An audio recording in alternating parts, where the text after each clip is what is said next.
नमस्कार मैत्रिणींनो, मी अर्चना स्वागत करते स्टिच विथ मी या आपल्या यूट्यूब चॅनलवर। आजच्या व्हिडिओमध्ये मी अशा काही 5 महत्त्वाच्या गोष्टी सांगणार आहे की 99% नवीन शिकणाऱ्या महिलांना या गोष्टी माहिती नाहीये। सर्वात पहिली महत्त्वाची गोष्ट म्हणजे जे ब्लाउज पीस आहे त्याचा सरळ आणि उलट भाग ओळखणं। जेव्हा प्रिंटेड ब्लाउज पीस असतं किंवा साडीवरचं ब्लाउज पीस असतं त्यावेळेला ते ओळखायला सोपं असतं, पण जेव्हा प्लेन ब्लाउज पीस असतात किंवा काही प्रिंटेड ब्लाउज पीस सुद्धा असे असतात की त्यांची सरळ आणि उलट भाग ओळखणं कठीण असतं। आता हे प्लेन ब्लाउज पीस जे आहे हे सरळ आणि उलट ओळखणं अवघड असतं, पण जेव्हा असे प्रिंटेड किंवा डिझाईनचे ब्लाउज पीस असतात त्याचा जो आतला भाग असतो तो थोडासा वेगळा असतो आणि बाहेरचा जो असतो तो वेगळा असतो, त्यामुळे हे पटकन ओळखायला येतात।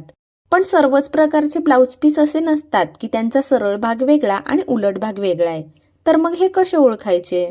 आता हे जे ब्लाउज पीस आहे याचा सुद्धा सरळ आणि उलट भाग ओळखणं सोपं आहे, कारण याच्यावर जी प्रिंट दिलेली आहे ती उलट बाजूने थोडीशी खरबडीत आहे। त्यामुळे इथे तुम्हाला सुद्धा ते स्पष्ट दिसतंय की याचा कोणता भाग सरळ आहे आणि कोणता उलट आहे। आता आपण एक साडीतलं ब्लाउज पीस घेतलंय। इथे हे ब्लाउज पीस आहे याच्यावर प्रिंट दिलेली आहे। या प्रिंटवरून आपल्याला आता कसं काय कळणार की याचा उलट भाग कोणता आणि सुलट भाग कोणता? जेव्हा आपल्याला कोणत्याही कापडाचा उलट आणि सुलट भाग ओळखायचा असतो त्यावेळेला एक आयडिया म्हणजे त्याची जी बॉर्डर असते ती बघायची। आता याची जी बॉर्डर आहे या बॉर्डर वरून सुद्धा ओळखणं थोडंसं अवघड आहे। जेव्हा अशा प्रकारचे प्रिंटेड ब्लाउज पीस असतात त्यावेळेला त्याचा सरळ भाग आणि उलट भाग ओळखणं महत्त्वाचं असतं। त्यावेळेला काय करायचंय तर ही जी बॉर्डर आहे तिचा मागचा आणि पुढचा जो भाग आहे तो आपण थोडासा कम्पेअर करायचा आहे।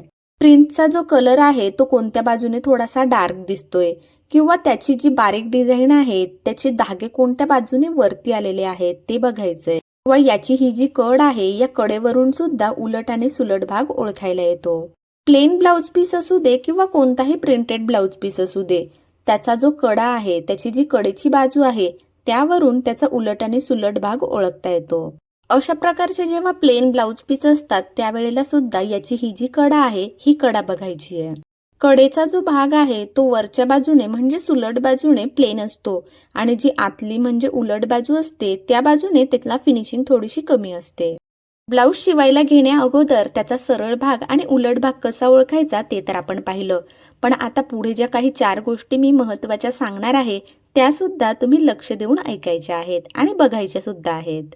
जेव्हा आपण नवीनच ब्लाउज शिवायला शिकतो त्यावेळेला काही छोट्या गोष्टी सुद्धा खूप महत्त्वाच्या ठरतात, कारण त्या छोट्या गोष्टींकडे जर आपण दुर्लक्ष केलं त्या जर व्यवस्थित झाल्या नाही तर आपल्याला एक काम 4 वेळेला करावं लागतं। मला बऱ्याच जणी कमेंट करून सांगत असतात की ज्या वेळेला आम्ही कटोरीला टक्स मारत असतो किंवा साइड पीस जोडत असतो त्यावेळेला एकाच बाजूकडचा आमचा भाग तयार होतो किंवा उलट भाग कोणता सुलट भाग कोणता ते आम्हाला समजत नाही। तर आजच्या व्हिडिओमध्ये आपण ते सुद्धा बघणार आहोत।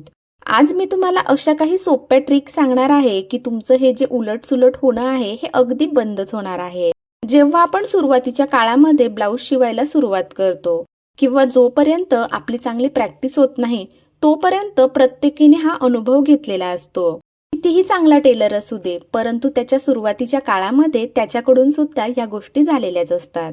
त्यामुळे तुमच्या बाबतीमध्ये जर असं होत असेल की तुम्ही एकाच साईडचा भाग तयार करताय किंवा बाही सुद्धा उलट सुलट जोडली जाते तर अजिबात टेन्शन घेऊ नका।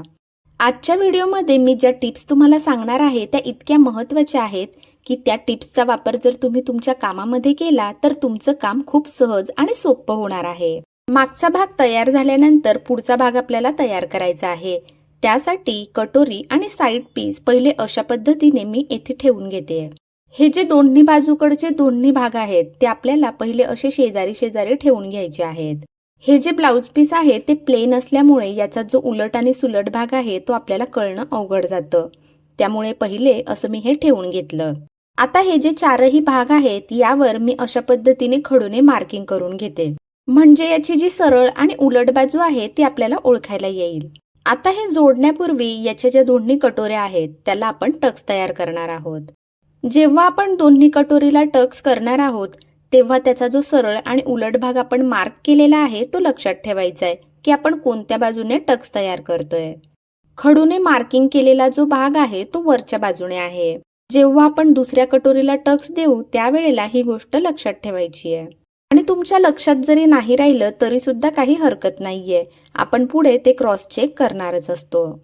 तुमचा जो सुरुवातीचा शिकण्याचा हा काळ आहे, या काळामध्येच तुम्हाला या गोष्टींना तोंड द्यावं लागतं. बऱ्याच वेळेला आपण जेव्हा कटोरी तयार करतो त्यावेळेला उजव्या साईडचीच किंवा फक्त डाव्या साईडचीच कटोरी तयार होते. पण मी काय केलं तर खडूने पहिले दोन्ही कटोरीवर मार्किंग करून घेतलं, म्हणजे त्याचा सरळ भाग कोणता, उलट भाग कोणता ते माझ्या लक्षात येईल लगेच. खडूच्या फक्त एका मार्किंगमुळे आपलं जे काम आहे ते सोपं होतं. कटोरीला दिलेला हा जो टक्स आहे तो मी कट करते. हा कट करण्याच्या अगोदरच तुम्ही या ज्या दोन्ही कटोरी आहे त्या अशा शेजारी ठेवायच्या आहे आणि चेक करून घ्यायचे आणि त्यानंतरच तो टक्सचा जो भाग आहे तो कट करायचा आहे. दोन्ही कटोरी तयार झाल्यानंतर ही कटोरी आपल्याला साईड पीसला जोडायची आहे.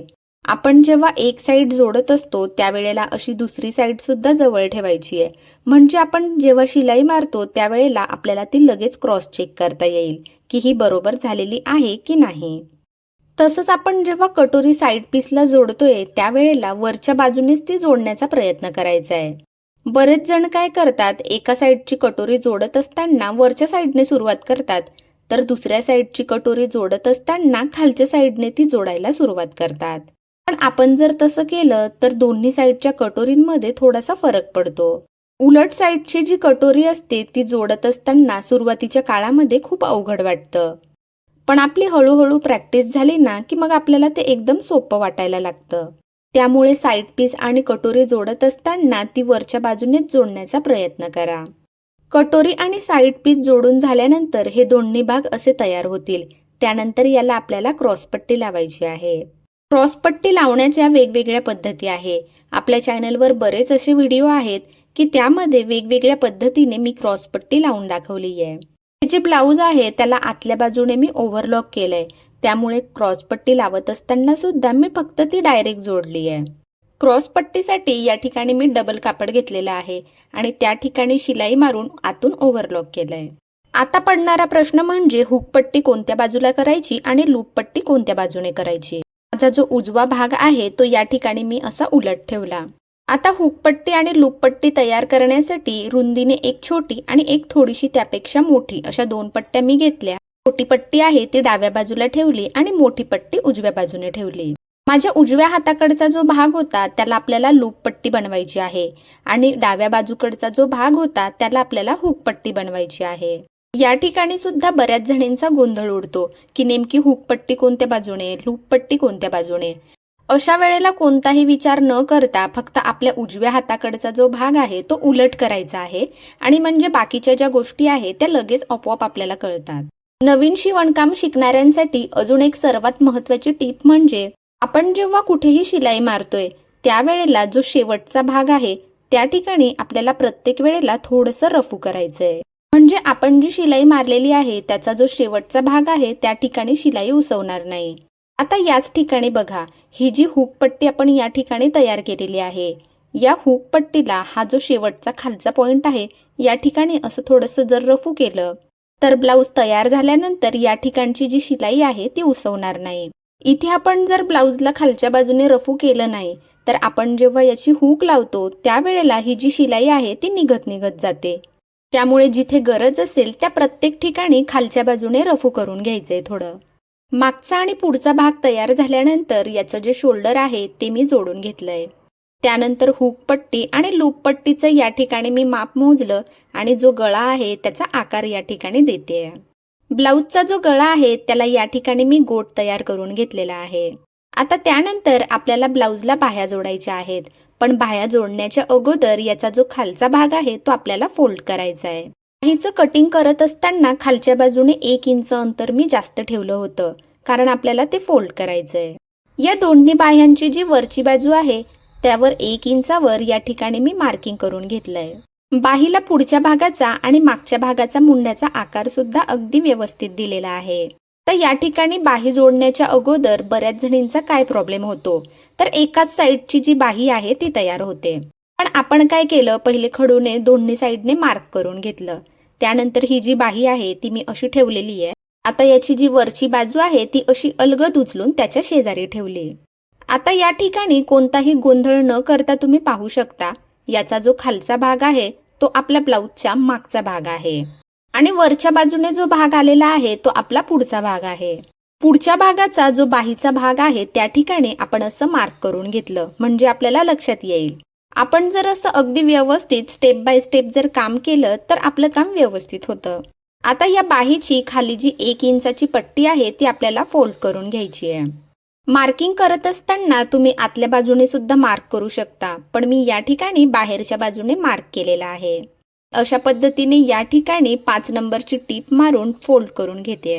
आतापर्यंत अगदी छोट्या पण खूप महत्त्वाच्या अशा टिप्स मी तुम्हाला सांगितलेल्या आहेत आणि यापुढे सुद्धा अतिशय महत्त्वाच्या 2 टिप्स मी तुम्हाला सांगणार आहे. पण आतापर्यंत तुम्ही जर व्हिडिओला लाईक केलं नसेल तर पटकन एक लाईक करून घ्या आणि कमेंट करून सांगा सुद्धा की तुम्हाला ह्या टिप्स कशा वाटल्या. पट्टी फोल्ड करून झाल्यानंतर बाही जर आपण अशी ठेवली तर पुढचा भाग आपल्याला असा विरुद्ध दिशेला दिसेल. पण जेव्हा बाही अशी एकावर एक ठेवतोय त्यावेळेला ही जी बाही आहे ती आपल्याला अशी दिसली पाहिजे. अशा पद्धतीने आपण हे क्रॉस चेक करून घ्यायचंय. दोन्ही बाह्यांचा वरचा जो भाग आहे तो सरळ आहे आणि त्याचा पुढचा भाग आणि मागचा भाग हा सारखा आहे. म्हणजे या ठिकाणी आपल्या बरोबर दोन्ही साईडच्या बाह्या तयार झालेल्या आहे. आता आपण जर ही बाही घेतली तर याचा जो पुढचा भाग आहे तो बरोबर पुढच्या साईडला येतोय आणि मागचा जो भाग आहे तो मागच्या साईडला येतोय. बाहीचा सरळ भाग आणि उलट भाग ओळखण्यासाठी अतिशय छोटी पण अत्यंत महत्त्वाची एक गोष्ट मी केली आणि ही गोष्ट म्हणजे खडूने मार्किंग. बाहीचं जे सरळ कापड आहे त्या ठिकाणी मी मार्किंग केलं. त्याचप्रमाणे बाहीचा जो पुढचा भाग आहे म्हणजे निमुळता आकार आहे त्या ठिकाणी सुद्धा मार्किंग केलं. या एका मार्किंगमुळे आपलं जे काम आहे ते सोपं होतं. हे पण बघा जो मार्किंगचा भाग आहे पुढचा तो बरोबर पुढच्या कटोरीच्या भागावरती येतोय. तर अशा पद्धतीने आपण जर असं व्यवस्थित काम केलं स्टेप बाय स्टेप काम केलं तर आपला गोंधळ उडत नाही. ज्या पद्धतीने मी बाही जोडलेली आहे त्याच पद्धतीने तुम्ही जर बाही जोडली तर तुमची सुद्धा एका साईडची जी बाही तयार होण्याची तक्रार आहे ती होणार नाही. बाह्या जोडून झाल्यानंतर आपल्याला ब्लाऊजची फिटिंग करायची आहे. फिटिंग करत असताना सुद्धा एक गोष्ट लक्षात ठेवायची आहे. आपली जी हुक पट्टीकडची बाजू आहे त्या ठिकाणी आपल्या छातीचा जो चौथा भाग आहे त्याचं माप टाकायचं आहे. पण आपण जेव्हा लूप पट्टीकडच्या साईडला फिटिंगचं माप टाकत असतो त्यावेळेला मात्र छातीचा जो चौथा भाग आहे त्यापेक्षा अर्धा इंचाने ते जास्त घ्यायचं असतं.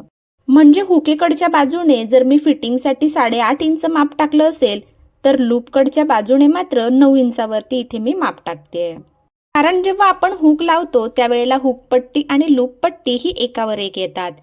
त्यामुळे हुकेकडच्या बाजूपेक्षा लूपकडची जी बाजू आहे ती अर्धा इंचाने जास्त असते. जसं मी आधी सांगितलं तसं फिटिंग करत असताना सुद्धा खालच्या बाजूने आपल्याला रफू करायचं आहे. आजचा व्हिडिओ जर तुम्हाला आवडला असेल तर व्हिडिओला एक लाईक नक्की करा आणि कमेंट करून सुद्धा सांगा. तुम्हाला जर काही प्रॉब्लेम असतील तर ते प्रॉब्लेम सुद्धा तुम्ही कमेंट करून मला सांगू शकता. म्हणजे तुम्हाला येणारे जे काही प्रॉब्लेम आहेत त्या संदर्भामध्ये तुमच्यासाठी नवीन व्हिडिओ मी घेऊन येईल.